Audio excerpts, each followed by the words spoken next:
I remember growing up in my little village called Afanya. We would see airplanes fly by maybe twice a year. One day I was on the compound with my dad, looking at one of the airplanes flying over, and I asked him, "Dad, what is that?" And he's like, "Those are airplanes, and people travel on them to go to places. When can we get a chance to get on one, to take a ride?" And he's like, "That's not for us. We barely afford food, so that's something you just need to forget about."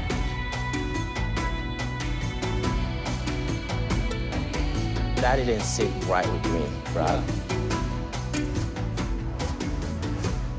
There's no way, we've got to be where we are forever.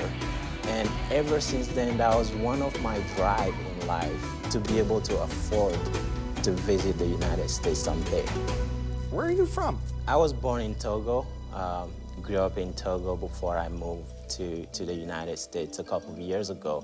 So you were born and raised there? Yeah, I completed my civil engineering degree there, worked there, started my own business there for about 8 years. What started that creativity for you?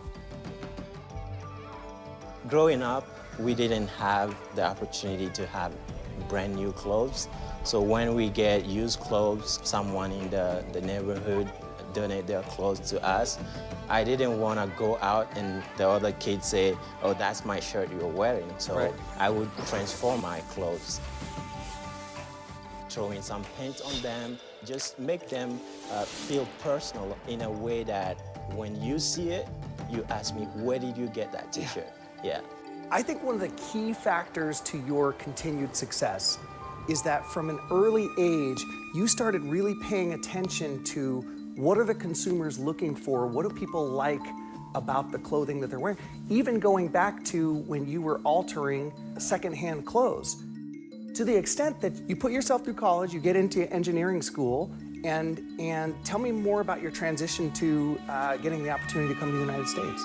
There is this program called the Diversity Visa Program that gives to countries that don't have the opportunity to get a green card. So it's like it's a lottery system that you can It's a lottery system that you apply for online.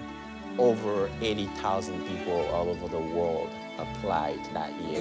86, I think, thousand people. Then I went on my computer, and to my biggest surprise ever, congratulations, you've been randomly selected. People thought I was crazy because I was doing well. I had my own company, was growing my business, and I wanted to turn around and leave all that behind and go to a country we barely speak the language. Right. But with the support of my beautiful wife, I was confident as long as she was 100% with me. As a startup, it took me 5 years to get to a sustainable level with my business back in Togo.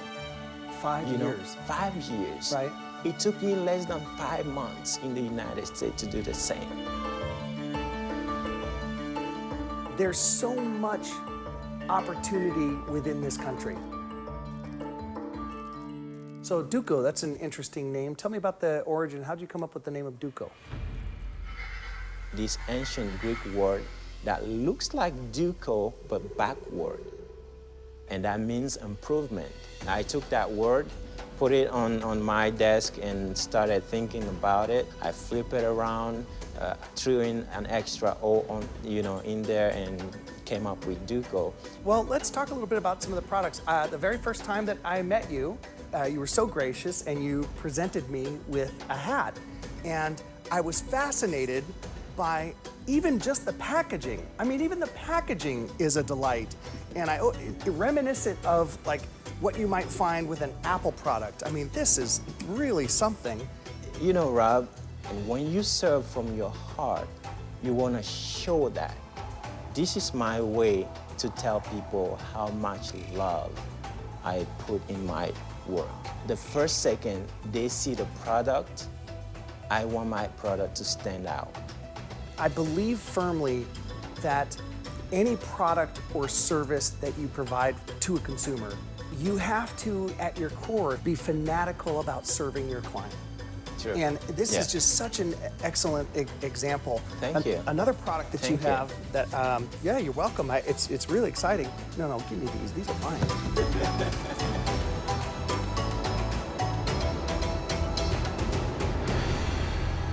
The biggest challenge for me as a designer, I think, is to be able to know what the customer needs. You know, it's great to design great shoes, but do people really want them? Are those shoes really going to serve them well? Right. And that's, I think, my major challenge, to make something that people would actually enjoy using. And when you get into that mindset, the customer becomes your boss. They tell you what they want, and you just serve them. People love the Sempre Supras. Yep, that's what these are called, the Sempre Supras. There's a couple of different. Did you know Sempre Supra means always above? Always above. Yeah. So it's consistent with your moving forward. Yes. The thing I think that I love the most about your brand is the emotional attachment it has to moving forward, to rising above. I believe that we were created with gifts.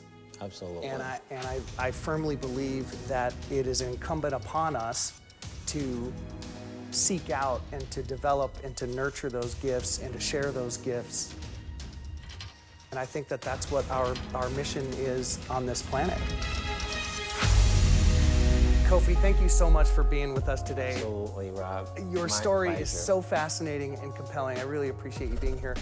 For our viewers, I want to make sure that our viewers know how to find your product. It's dookoware.com, DOOKOWEAR.com. Now, Kofi's grinning at me because in all 7 of his languages, he spells better than I do. So so Dookoware.com. Dookoware.com, Yeah. make sure. We are on Instagram. We are pretty active on social media.